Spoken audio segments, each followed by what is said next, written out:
Doctor Tavera, muy buenas tardes. Muy buenas tardes, muchas gracias.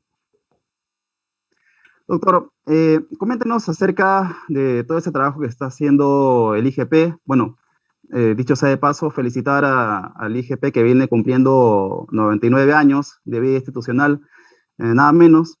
Y coméntenos acerca del trabajo que realiza su institución, del trabajo que viene realizando con el tema del CENSIS, del Centro Sismológico Nacional, y de este informe técnico que ha realizado también de aspectos sismotécnicos acerca del sismo de Sullana. Bueno, mire, tal como lo ha mencionado, tenemos 99 años haciendo investigación geofísica en el país. Creo que somos involucrados en la geofísica.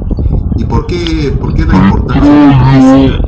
En términos generales, todo aquello que se mueve, ¿no? Puede ser estudiado desde el punto de vista geofísico, y me refiero al tema de la Tierra. Todo lo que se desarrollan dentro de la Tierra solamente lo puede ver la geofísica, y todo el resultado en superficie solamente lo puede ver la geofísica, y todo lo que ocurre en torno al planeta Tierra, ¿no? En su entorno, me refiero al espacio, al ciberespacio, también es tema de investigación de la geofísica. Entonces yo creo que ahí está la importancia de nuestra institución, que en los últimos 20 años aproximadamente desde atrás hemos comenzado a utilizar ese conocimiento científico que se ha generado en estos años para tratar de contribuir en la reducción del riesgo de desastres en el país, ¿no? Y al ser los sismos los eventos más recurrentes, ¿no? Y más peligrosos, ¿no? Porque un sismo de una magnitud cercano a 8,5, 9 puede producir daño físico a personas mucho más probablemente que lo que se puede tener en una guerra, ¿no? Y creo que el ejemplo más claro es lo que ha pasado en Japón en el 2011. Entonces, al ser el Perú un país altamente sísmico, ha habido un esfuerzo muy importante de parte del Estado de tomar conciencia de esta realidad, y desde los últimos 10 años hemos venido recibiendo un apoyo muy importante para comenzar a implementar las redes de monitoreo, las redes de observación que nos permita pues disponer de información rápida sobre los sismos, y a la vez también incrementar el conocimiento científico sobre los sismos. Y es a raíz de eso que desde hace 4 años atrás hemos logrado consolidar este esfuerzo del Estado y crear el Centro Sismológico Nacional, que se conoce como el CENSIS. Y este centro es alimentado con información o con datos que se recopilan de más de 70 estaciones que están distribuidas en el país y transmiten información por satélite. A esto se suman más de 200 acelerómetros que también nos nutren de información, y a la vez también cerca de 350 puntos de monitoreo de desplazamiento que se conoce como estaciones GPS. Y este conocimiento nos ha llevado obviamente a tratar de pronosticar la ocurrencia de sismos. El objetivo final de la ciencia en sismología es llegar a la predicción. Y cuando decimos predicción, hablamos de dónde va a ocurrir el próximo sismo, cuál va a ser la magnitud y cuál va a ser la fecha de ocurrencia. Ese nivel de conocimiento aún no hemos llegado. Lo que sí se ha avanzado es en el pronóstico, saber dónde va a ocurrir y cuál podría ser la magnitud de estos sismos. Y es eso lo que se ha proporcionado a la ciudadanía, a los integrantes del SINAGER. Se han tomado medidas. Ahora los simulacros se hacen para un sismo de magnitud 8,8, ya no para uno de 8,0 como se hacía años atrás, ¿no? Y hemos tratado por todos los medios, de difundir este avance del conocimiento científico para que podamos ya prepararnos para lo que va a ocurrir en algún momento, un sismo de gran magnitud. Y ese es el rol del CENSIS. El CENSIS monitorea la actividad sísmica en el país, informa sobre la ocurrencia de los sismos en el país, y cuando ocurre un sismo como el que ha ocurrido en Sullana, pues inmediatamente se da el reporte para que INDECI tome esa información y comience a trabajar en atender los daños que se han producido, y a la vez también la Dirección de Hidrografía de la Marina y Guerra del Perú para ver si va a emitir o no una alerta de tsunami. Somos tres instituciones que actuamos de manera rápida e inmediata a la ocurrencia de un sismo, ¿no? Y luego ya vienen las investigaciones, ¿no? De qué es lo que generó el sismo, qué es lo que produjo, qué daños produjo, por qué produjo daños, etcétera, ¿no? Y esa información al final va a pasar a nutrir una base de datos que tiene que ser utilizada para una correcta gestión de riesgo a nivel de región, en el caso de Piura, o a nivel nacional, en el caso, pues, obviamente, de nuestro país. Hemos estado revisando que hay todo pues un estudio cualitativo y de trabajo de campo, entre las conclusiones y partes también digamos, estas informes, ¿no? Para la ciudadanía, se habla de quizá esté produciéndose, ¿no? Estos movimientos telúricos por la falla de Lancones. ¿Qué implicaría esto? Esto quisiera decir que a través de esta falla se van a arribar más movimientos sísmicos Lo por que, este fenómeno geológico. lo que hay que entender aquí es de que en principio todo nuestro país es sísmicamente muy activo, ¿no? Hay que entender que claramente que las placas tectónicas, que las que siempre hemos hablado, que la falla de Nazca perdón, con la placa de Nazca, con la placa sudamericana, colisionan de manera frontal. Y al ser la placa de Nazca un poco más pesada, se introduce por debajo del continente y genera una superficie de contacto, una superficie de fricción, como si tuviéramos dos rocas que están rozándose continuamente, ¿no? Creo que de niños hemos jugado un poco a generar chispas raspando dos rocas, ¿no? Entonces las Mm. placas también comienzan a friccionarse, a rozarse entre ellas, y en ese rozamiento van generando actividad sísmica. Pero también producto de ese rozamiento es de que la parte costera de nuestro país, junto con Ecuador, Colombia y Chile, ha comenzado a deformarse, ha comenzado a levantarse. Y eso ha dado origen a la presencia de la cordillera de los Andes. La cordillera de los Andes, al comenzar a levantarse, también va a comenzar a fisurarse en la parte superior y eso va generando lo que nosotros conocemos como fallas geológicas, fallas tectónicas, ¿no? Bueno, luego vienen las lluvias y erosionan esas zonas de fisuras y generan los valles, generan las quebradas, los cañones, etcétera, ¿no? Pero estas fallas van a generar también actividad sísmica con menos frecuencia, pero la van a generar en el tiempo, ¿no? Entonces, lo que ha ocurrido en el norte, obviamente para nosotros nos llamó mucho la atención que el sismo ocurriera a una profundidad bastante superficial. Estamos hablando de 30 kilómetros de profundidad. Es bastante superficial, ¿no? Y lo más lógico, desde el punto de vista de interpretación, es que probablemente haya sido generado por la reactivación temporal de una falla. Y curiosamente, el epicentro se encuentra muy cerca de la falla de Lancones.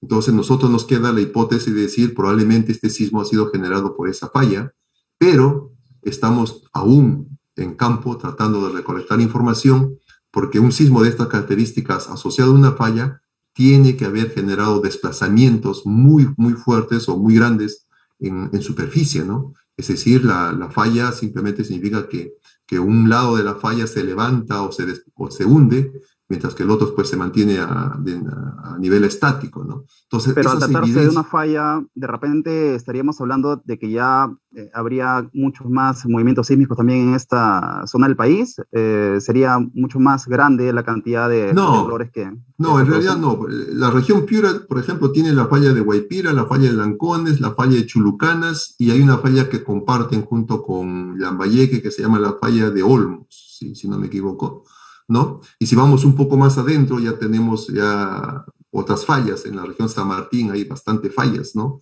Y si vamos un poco hacia abajo, también vamos a encontrar más fallas. Creo que la falla más grande que tenemos es la falla de la Cordillera Blanca, ¿no? Más de 200 kilómetros de longitud, ¿no? Entonces, estas fallas van a generar sismicidad en algún momento, ¿no? Pero Ujú. repito, como son pocos frecuentes, por lo tanto, que una falla se reactive va a pasar muchísimos años. No sufre el mismo proceso dinámico que se tiene frente a la zona costera. Si este sismo ha sido producto de la falla, lo que tiene como característica es que el área de sacudimiento del suelo ha sido muy reducida, no ha sido muy grande, ¿no? Y eso nos queda claramente demostrado porque los daños han sido en Sullana, han sido en Piura, básicamente, que es donde el epicentro está ubicado, ¿no? Entonces, esas son las cosas interesantes que lleva un poco a la investigación, a tratar de entender qué es lo que realmente ha ocurrido, ¿no? Pero al Mm. final, esto de dónde ocurrió el sismo, al final queda en un segundo plano si realmente tomamos conciencia de cuál ha sido el nivel de respuesta de los suelos y cuál ha sido el nivel de daño en las viviendas de las ciudades de Sullana, en la ciudad de Piura, ¿no? Entonces, es más importante el nivel de sacudimiento del suelo que ha generado todo ese tipo de daños en superficie. Es ahí donde tenemos que enfocarnos y es ahí donde tenemos que tomar la información necesaria para comenzar a gestionar el desarrollo de áreas urbanas que al final, cuando ocurra el próximo sismo, responden de una manera más asertiva. Ujú. El año pasado se estuvo inaugurando el sistema de alerta sísmica peruano, el SASPE. Cuéntenos un poco más de esta moderna infraestructura, cómo nos ayudaría a poder prevenir los sismos con este sistema de alerta temprana. Bueno, mire, en realidad, como le he mencionado hace un momento, la ciencia ha logrado pronosticar los sismos, ¿no? Pero también hemos logrado entender, y creo que también como peruanos lo hemos hecho, y lo hemos visto, ahora como decimos, es Sullana, ¿no? Creo que hemos visto una imagen de una señora que ha sido herida, ¿no? Pero no por el sismo, sino porque le cayó encima el techo de su vivienda, ¿no? Entonces el Ujú. tema es de que realmente nuestras viviendas a veces no responden de manera adecuada cuando ocurre un sismo y lo que tenemos que hacer es salir a campo abierto. Entonces, ¿cómo tener una alerta que nos diga, pues, prepárate, sal de tu casa o ubícate en zonas seguras, ¿no? Y ese es el rol que cumplen estos sistemas de alerta sísmica temprana, ¿no? Que en el caso del Perú se llama el sistema SASPE, ¿no? Es un proyecto que ha empezado en el 2020 y termina este año y esperamos que el primer trimestre del próximo año podamos estar haciendo ya los primeros simulacros para que lo más pronto posible ya podamos decir el sistema ya está funcionando y ahora esperamos este gran sismo, ¿no? O esperamos el sismo para poder poner a prueba la positividad del sistema, ¿no? Entonces, lo que se trata aquí es algo muy sencillo. Nosotros estamos colocando sensores muy sofisticados lo más cerca donde ocurren los eventos sísmicos, es decir, a lo largo de la zona costera. Cuando ocurre un evento sísmico, las ondas sísmicas van a ser registradas por estos sensores. El sensor va a discriminar si el sismo es pequeño o es grande. Si es grande, inmediatamente va a enviar una alerta a todas las áreas urbanas que van a ser implementadas con bocinas o altavoces que van a estar colocados en las áreas urbanas a distancias de 300 metros uno respecto a la otra, ¿no? Y eso es una labor que va a estar realizando o va a realizar INDECI, y con eso se estaría dando la alerta, ¿no? Entonces, por Mm. ejemplo, en el caso si estamos hablando de Piura, si este sistema hubiera funcionado en el año 70, cuando ocurrió el sismo de Chimbote, la alerta para la ciudad de Piura hubiera llegado con aproximadamente 40 segundos de anticipación, antes que las ondas sísmicas golpeen los suelos de Piura, ¿no? Y en el caso de Lima, si el sistema hubiera funcionado el 22 de junio, para el sismo que conocemos como el sismo de Mala, Mala se encuentra más o menos a 80 kilómetros de distancia de Lima, la alerta para Lima hubiera llegado con aproximadamente 8 a 10 segundos antes que las ondas sísmicas golpeen los suelos, ¿no? Entonces, esos segundos son valiosos para que la población pueda protegerse dentro de sus viviendas, en zonas seguras, o intentar salir a campo abierto, porque no sabemos cómo se va a comportar nuestra vivienda cuando las ondas sísmicas sacudan los suelos. Entonces, he ahí la importancia de este sistema y la importancia que la población debe darle a cada segundo de alerta, ¿no? Nosotros hemos puesto como parte de este proyecto, ¿no? Hemos puesto algunas frases claves para hacer que el proyecto sea nuestro realmente. El proyecto SASPE es un proyecto financiado por el Perú, hecho por peruanos para proteger a los peruanos. Y cada segundo de alerta puede salvar muchas vidas. Entonces, yo creo que eso es importante que la población sepa y que realmente, pues, ¿no? Sacar el máximo provecho a estos tipos de sistemas le va a permitir asegurar o reducir el riesgo cuando ocurra un evento sísmico. Así es, segundos que salvarían muchísimas vidas en caso de un sismo o de un terremoto, de un movimiento telúrico mucho mayor, que todavía hace algunos años que todavía no pasa en Lima, pero que podría pasar. Estamos ante un silencio sísmico también bastante grande, doctor. Al respecto, eh, hay una teoría que se dice pues, que cada vez que hay movimientos telúricos, como que es mejor que haya temblores pequeños, ¿no? Para evitar uno grande. ¿Es esto correcto, doctor Tavera? Mire, ha habido mucha inquietud de tratar de entender qué significa magnitud 4, magnitud 5, magnitud 6 o magnitud 2. O sea, nosotros como sismólogos entendemos la cantidad de energía que pueden liberar, hablamos de cantidades de energía en joules, por ejemplo, ¿no? Que muchas Ujú. veces no es fácil de entender para la población, incluso para nosotros a veces porque no nos imaginamos pues grandes cantidades de energía realmente, cómo es que se libera. Entonces lo que se ha encontrado es de que tratar de comparar un poco, ¿no? Entonces lo que hemos hecho es, o lo que se ha hecho en todo caso es, una bomba atómica de Hiroshima liberaría la energía equivalente a la que liberaría un evento sísmico de magnitud 5, ¿no? Entonces decimos, un sismo de magnitud 5 libera la energía de una bomba atómica como la de Hiroshima. Y creo que podemos imaginarnos más o menos cuánto podría ser eso. Un Un sismo de efecto magnitud completamente 6 grande, liberaría ¿no? la energía de 30 bombas. Un sismo de magnitud 7 liberaría la energía de 900 bombas. Un sismo de magnitud 8, la energía de 27.000 bombas. Y un sismo de magnitud 9, la energía de 810.000 bombas, ¿no? Entonces, en esa escala, un sismo de magnitud 4, magnitud 5, realmente no representa nada cuando estamos hablando, decimos, de grandes magnitudes, ¿no? Entonces, los sismos que ocurren todos los días o cada semana realmente no ayudan en nada a liberar energía de estos grandes eventos sísmicos. Se nos preguntaba, ¿no?, si el sismo de Mala ayudó a liberar la energía. Es un sismo de magnitud 6. En realidad solamente rompió centímetros en la zona de la corteza, ¿no? Mientras que el sismo de Pisco rompió cerca de 200 kilómetros paralelo a la costa. El sismo de Arequipa del 2001, cerca de 350 kilómetros paralelo a la costa. Entonces estamos hablando pues de diferencias realmente abismales, ¿no?, en cuanto a la magnitud y el área de ruptura. Y para el sismo de magnitud 9, que hemos dicho que en algún momento puede ocurrir frente a la costa central de Perú, estamos hablando de longitudes de ruptura paralelo a la costa del orden de 400 a 450 kilómetros, ¿no? Entonces, realmente los sismos de magnitud pequeña no ayudan a liberar la energía en nada. Pero cuando vemos estas zonas de silencio sísmico que ha mencionado, que hoy en día pues nosotros le llamamos zonas de acoplamiento máximo, donde las placas están muy pegadas, está el área demarcada como la zona crítica o de alto riesgo, o de alto peligro.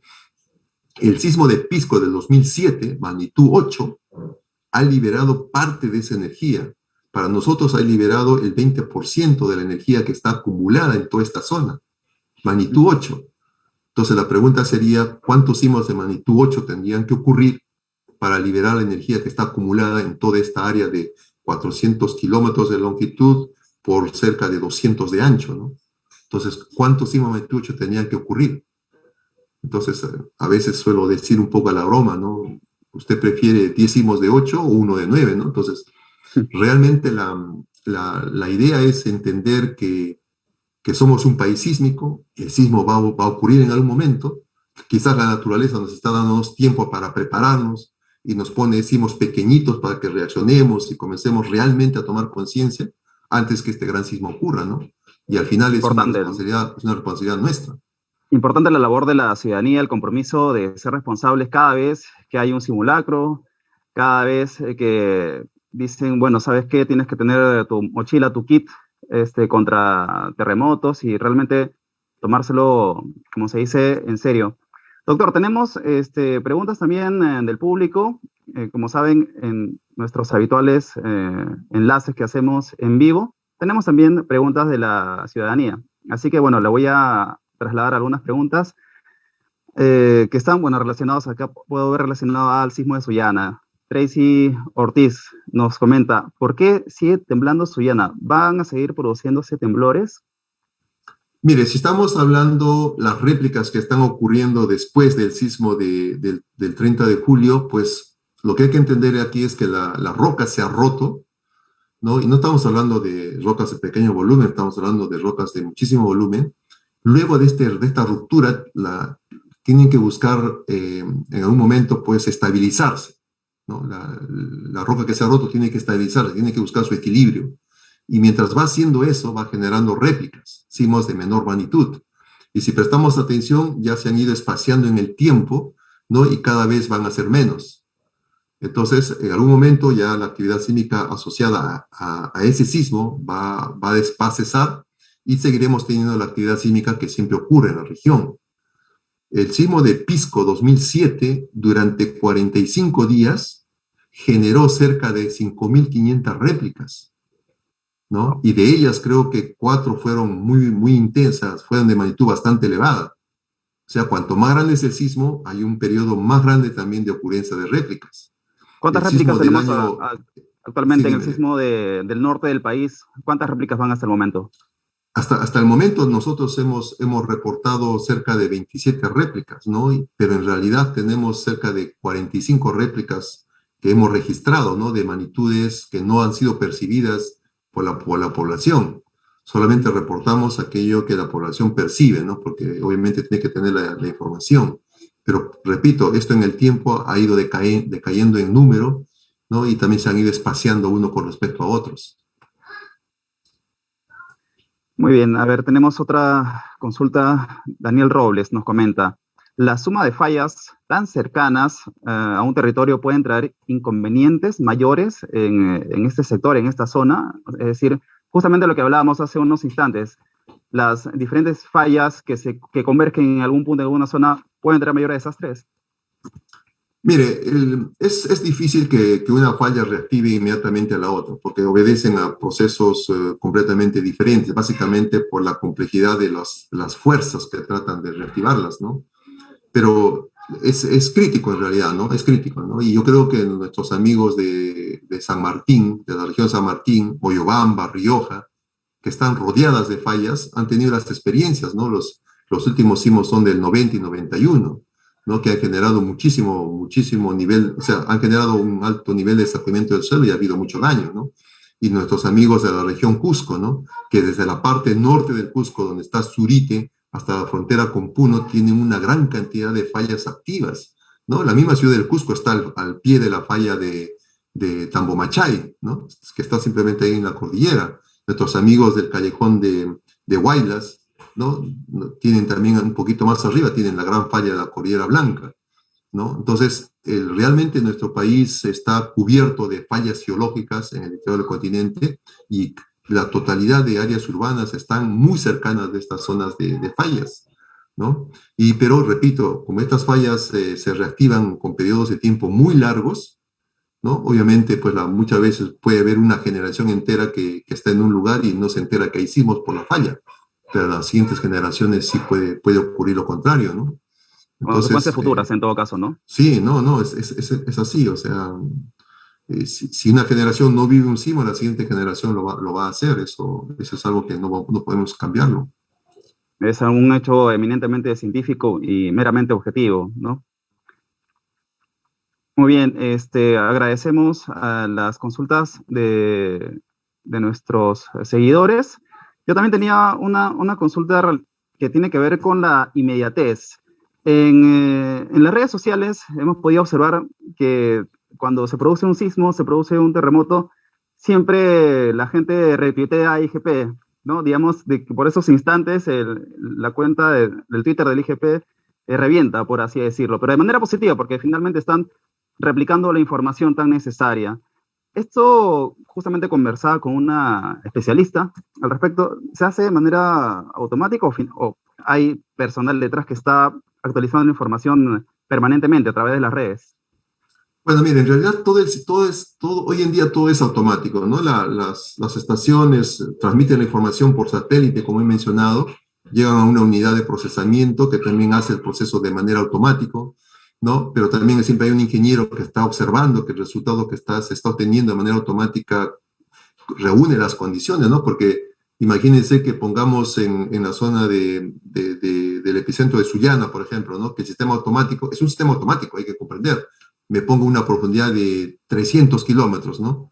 O sea, desde el punto de vista tectónico y de ciencia, no es posible. Tiene que ser a menor profundidad. Entonces, hay un ingeniero que siempre está revisando la información, ¿no? Y en un tiempo que no pasa más allá de los 3 minutos, ya está saliendo el reporte por las redes sociales. Nuestro rol principal es enviar la información a INDECI, ¿no? Para la respuesta que tiene que dar y a la Dirección de Hidrografía Marina y Guerra del Perú por el tema del tsunami. Y inmediatamente se pone la información en redes sociales, ¿no? De la manera más rápida. Y todo se hace de manera automática, ¿no? Una vez, lo único que hacemos nosotros allá es chequear que el epicentro, la magnitud, la profundidad, todo eso cumpla los requisitos de lo que estamos observando, inmediatamente se transmite la información. Y luego comenzamos a evaluar de manera inmediata dónde el evento sísmico fue percibido con mayor intensidad o menor intensidad, dónde hubo daños, dónde no hubo daños, porque hay otro parámetro que tenemos que proporcionar, que es el nivel de la intensidad del sismo, ¿no? Que se da en la escala de Mercalli, ¿no? Y es esto lo que se hace, y esta labor se va desarrollando por lo menos durante 2 o 3 días, que al final lleva a elaborar el informe que hace un momento ha mencionado, ¿no? El informe del sismo de Sullana, ¿no? Entonces es un trabajo que prácticamente ya está automatizado y se va entregando la información de manera rápida y eficiente, ¿no? Porque hay muchas instancias que requieren la información para atender también las emergencias que se puedan presentar. Ujú. Una última consulta de una de nuestras seguidoras. Dice, una consulta, ¿es cierto por qué se desarrollan tantos sismos y réplicas? Ayuda a que esté uno más fuerte, pero específicamente en Sullana. Todos están hablando acerca del sismo de Sullana. Tenemos bastante gente conectada en el norte. Bueno, pero creo que esta ya la respondió este Sí, yo doctor, ¿no? pienso, hay una cosa importante que hay que considerar, ¿no? O sea, somos un país sísmico, ¿no? Y a veces no debería resultar tan importante tratar de buscar cuál fue la real magnitud del sismo, que es lo que a veces nos ha pasado, porque esto funciona como en las noticias, ¿no? Tenemos que dar información rápida y damos la información rápida, y cuando tenemos más datos vamos mejorando la información, ¿no? Que es lo que pasa en los medios de comunicación, ¿no? Entonces, yo pienso que no deberíamos darle mucha importancia al sismo. Debemos darle la importancia mayor a tratar de entender cuál fue el sacudimiento del suelo, porque el sacudimiento del suelo es el que nos genera el daño en superficie. Un sismo de magnitud 8 que ocurre a 100 kilómetros de un área urbana puede generar el mismo nivel de sacudimiento del suelo de un sismo de magnitud 5 que ocurra a 10 kilómetros del área urbana, ¿no? Entonces, lo que es importante es el sacudimiento del suelo, porque dependiendo de ese sacudimiento, nuestras viviendas van a responder de manera positiva o negativa.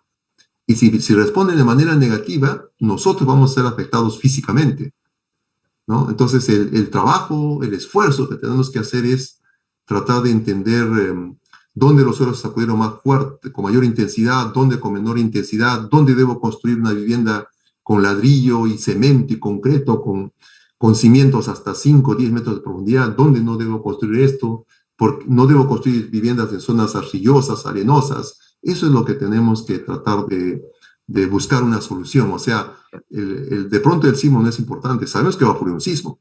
Lo que es importante es cómo estamos creciendo como ciudades, cómo nos estamos desarrollando en una cultura de prevención que ayude a reducir el riesgo de todos nosotros. El Un tema sismo, un estructural, sismo, ¿no? un El sismo tema, frente a Piura va a haber otro, ¿no? En algún momento. Un sismo frente a Lima va a haber. Un sismo frente a Ica va a haber. Un sismo frente a Arequipa va a haber. Un sismo en San Martín va a ocurrir. Un sismo en Cusco va a ocurrir.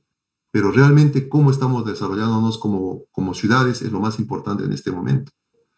así es, el tema estructural es importante. Carolina Solano también nos comenta, nos dice, un sismo de 9 grados definitivamente, justamente lo que estábamos conversando, un sismo de 9 grados acarrearía un tsunami. En puntos de Lima hay lugares seguros, se refiere a la seguridad de Lima ante un eventual tsunami.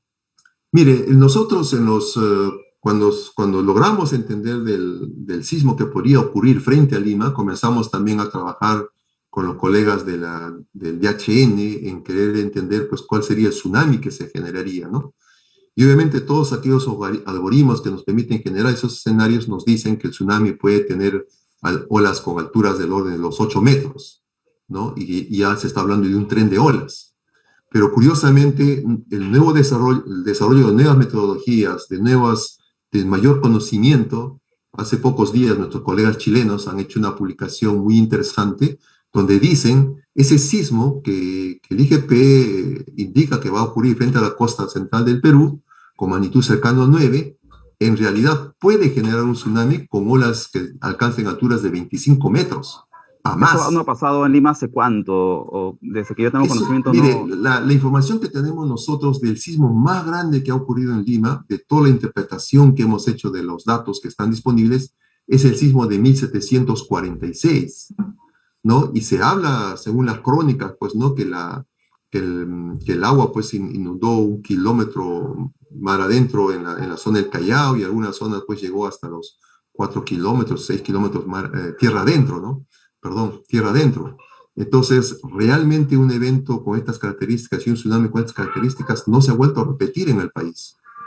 He hablado con personas que me mencionaban, personas mayores que me dicen, no, yo viví el terremoto del 74 y fíjate, el suelo se movía tan fuerte, me comentan, ¿no? Alguna vez también conversé con personas que habían pasado el terremoto del 66, ¿no? Y esos eventos sísmicos, por ejemplo, que ocurrieron en Lima, frente a Lima, no alcanzaron la magnitud de 8. Entonces, si hablamos, decimos con magnitud 8.5, 8.8, 9.0, realmente la diferencia en el nivel de sacudimiento del suelo es muy grande. Y eso va a generar obviamente también un tsunami muy grande. ¿Cuánto va a inundar las zonas costeras? Bueno, no lo sabemos. Lo que sabemos es que las zonas más planas van a ser más fácilmente inundadas que las zonas altas. Pero probablemente el tsunami sí esté llegando a la costa peruana después de ocurrir el sismo en un orden de 15 minutos hacia adelante. Muchas gracias, doctor Tavera. Bueno, nos estamos ya acercando al final. Agradecemos todas las consultas que han llegado a través de las páginas tanto del IGP como del MINAN y del IAP, en la cual estamos también conectados y saliendo en vivo en estos instantes, en esta media hora que hemos tenido a nuestro especialista, al presidente ejecutivo del IGP, al doctor Hernando Tavera. Doctor, quizá algunas palabras finales antes de despedirse del público de las redes sociales. Sí, siempre he venido comentándonos, somos un país sísmico por excelencia, ¿no? Y no deberíamos preocuparnos mucho dónde va a ocurrir el próximo sismo o qué magnitud va a tener, si sabemos que somos un país sísmico. Preocupémonos en tratar de ver cómo ha sido construida nuestra vivienda, sobre qué suelo se ha construido, qué material se ha utilizado, porque solamente nuestra vivienda es la que nos va a causar el daño. Si todo Lima metropolitana o cualquier área urbana del país en un día X estuviera concentrada en un campo abierto, un campo libre de construcciones, como a veces decimos aquí en el Perú, una pampa, y ocurriera un sismo de magnitud 9, nadie va a ser afectado físicamente. Pero si estamos en nuestras casas, en edificios públicos, construidas de una u otra manera, ahí sí corremos el riesgo. Entonces el problema está cómo hemos crecido como ciudad, cómo está nuestra casa, si nos hemos preparado en buscar nuestras rutas de evacuación, si sabemos dónde están las zonas seguras dentro de nuestro departamento, es ahí donde tenemos que trabajar. Si hacemos eso, cuando ocurre el próximo sismo, vamos a tener éxito y no salir afectados por nuestra propia vivienda al final. Creo que el terremoto de Pisco lo ha mostrado, con el colapso de esta iglesia, el terremoto de Sullana también nos ha mostrado imágenes claras de que es esto lo que afecta a la población. Entonces, trabajemos en eso y yo creo que vamos a tener éxito para el próximo terremoto que indudablemente va a tener que ocurrir en algún momento en cualquier punto del país. Muchas gracias, doctor Tavera. Muchas gracias también a nuestros seguidores que se han sumado a esta transmisión y será hasta una próxima oportunidad. Si te gusta esta información, deja tu reacción y comparte para que podamos seguir masificando nuestros contenidos. Muchas gracias.